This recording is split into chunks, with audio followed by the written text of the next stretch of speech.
Hey, how's it going, everyone? So today we have my budget version of Mannadium. Definitely a fun deck. It's a unique deck. Obviously, you can make this stronger in many ways with adding in more meta relevant cards, changing around the extra deck.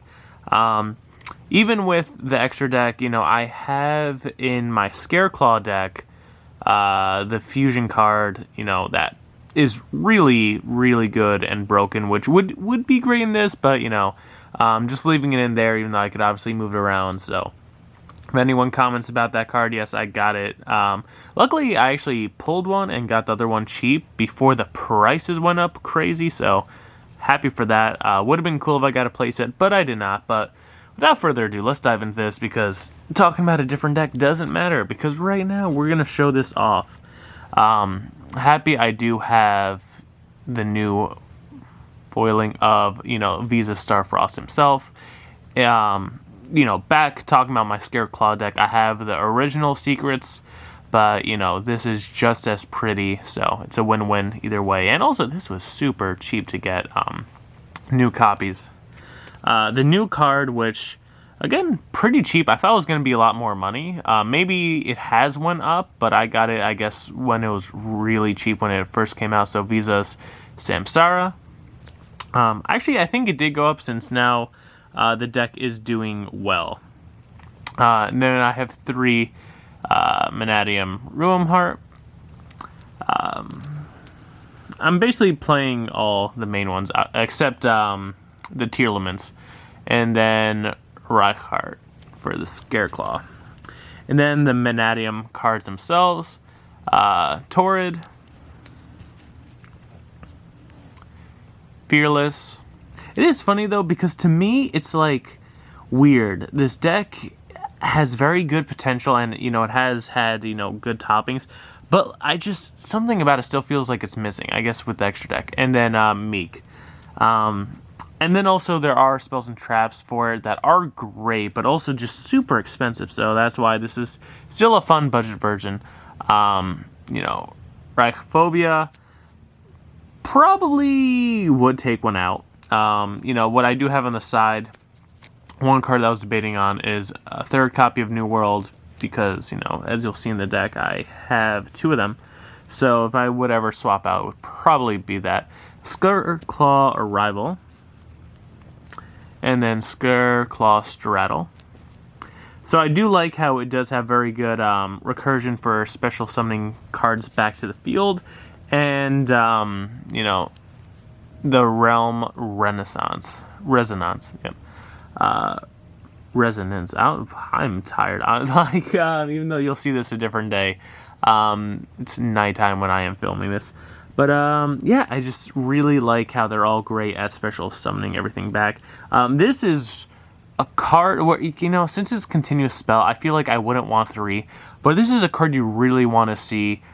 This deserves to be hollow. It is just so good because, it just makes your Visa Starfrost or, your boss monster, Scareclaw, really, really strong.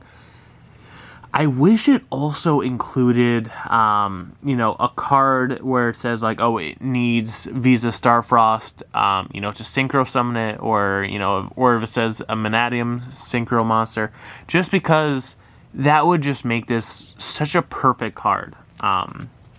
But it's fine. Last spell card is Rhoda. I am very happy I have this old school super, the magic one. Even though there's just so many copies of Rhoda, but I just, I love seeing it when it still says magic for the old school ones. And then, this is the 2 New World I was talking about. And then Trivikarma. And then a Mannadium Reframing. There we go. Yeah, not much traps. Very monster heavy focus, but feels like it's very good recursion getting them back and forth.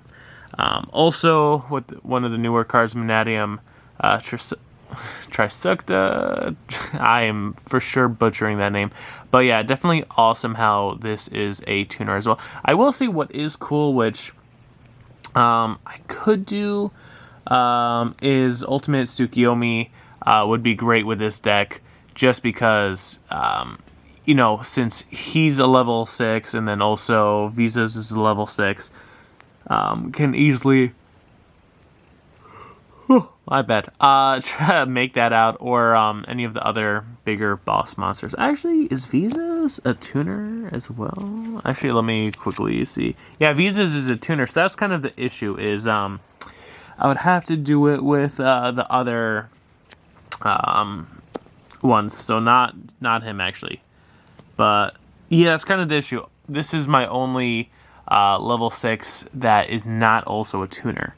But whatever, I like the effect because, you know, chances are it's always going to be to draw one card, so always good to have that.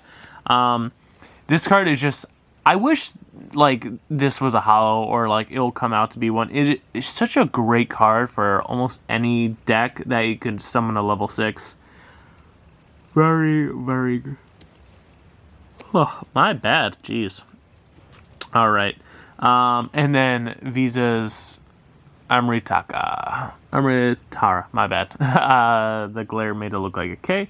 But, yeah, it's kind of funny how even this is a tuner as well. But, yeah, this is a great card. A part of me was thinking, should I try to get a third one? But, I think since the price is going up and you really don't need it, so, it's, you know, just the way it is fine. One Draco Berserker, still a great card, just so nice how it's so affordable now as well. And then one Hot Red Dragon Archfiend. I know this is such like an old school card, but it's just great to me, just because when I think of this, actually no, it doesn't work. I was trying to think if it works with a combo with Tri-Heart, but I think it would actually probably still blow up Tri-Heart. I don't know. I'll have to look it over. But I was trying to think of a fun play when I first did it where I'm like, okay, blow up the field, Tri-Heart, and just kind of be in a control that way. This card, you know, is still great. I don't know. It's also very lackluster to me just because not enough cards are light monsters. So, whatever. Mannadium Prime Heart. It's okay. You know, I just feel like this card has so much more hype in my mind when it first came out, but it makes sense why the price quickly went down, because it's just you know, it's whatever. This card is still very solid in whatever deck that can make it. It's definitely always worth it. Final Sigma, because if you don't go into the Link plays, you know, he's more indestructible, so at least you have something. And then the only two links I'm just choosing is, you know, the Light Heart and the Tri-Heart. Obviously, you know, I can always up the ante for more, but yeah, that's it for this deck. Super simple. Again, this is a budget version. It's just fun to play, you know. Again, like for more of a casual, you know, playing on the side. You know, obviously this has a lot of room for improvement. So that's kind of why I like it, where if I ever want to really put an effort into this to make it better, it's very possible. But I just feel like as a whole, it's such a riskier deck. I just feel like if you want to make it competitive, yeah, sure, it has top defense, but I just feel like there's just so many decks that counteract it. And besides even the main cards of decks, but just like a lot of hand traps, I just feel like this is not the format for it, and I don't even know if there ever will be a format for it. I just feel like it's a very middle tier kind of deck where, you know, it has so much growth. You know, what's the main thing people say? You need a really good pilot. So I think that's what it takes, you know, just a lot of preparing and, you know, countermeasures to, you know, just think about. But yeah, hopefully you all enjoyed. I'll see you next video.